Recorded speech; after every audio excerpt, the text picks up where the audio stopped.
మా ఏరియాలో ఒకప్పుడు సింగరేణి కోల్ మైన్స్ ఉండేవి. 7:30 అయిందంటే చాలు రోడ్డు కిక్కిరిసిపోయేది సింగరేణి కార్మికులతోనే. తర్వాత ఏంటంటే ఇక్కడ సింగరేణి కార్మికులు ఇక్కడి నుంచి వెళ్ళిపోవడం జరిగింది.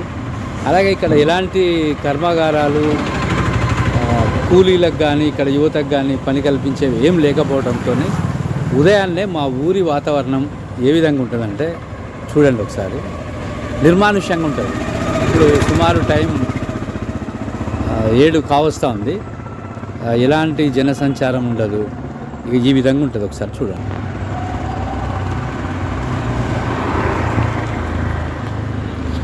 ఇది మెయిన్ బస్ స్టాండ్ సెంటర్ అన్నట్టు. ఇల్లందు కొత్త బస్ స్టాండ్ ఏరియా అంటారు. కొత్త బస్ స్టాండ్ ఏరియాలో ఉన్నాం.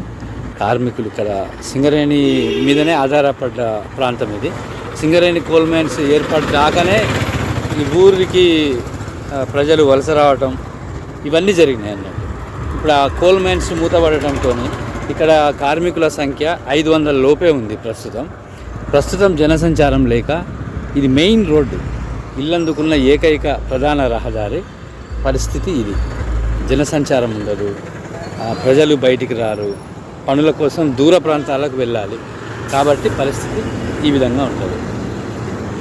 అంటే ఒకప్పుడు 10,000కు పైగా కార్మికులతో కలకలలాడిన ఈ Yellandu Singareni coal mines, underground mines మూసేయడంతో కార్మికులు ఇక్కడి నుంచి వేరే ప్రాంతాలకు వెళ్ళిపోవడంతో మారిన దారుణ పరిస్థితి. ఇంకా చూస్తే కోల్ మైన్స్ కార్మికుల కోసం కట్టిన కాలనీలు ఏమైతే ఉన్నాయో 21 కానీ 24 ఏరియా కానీ అలాగే జేకే కాలనీ కానీ పూర్తిగా నిర్మానుష్యం అయిపోయిన పరిస్థితి ఉంది అందులో.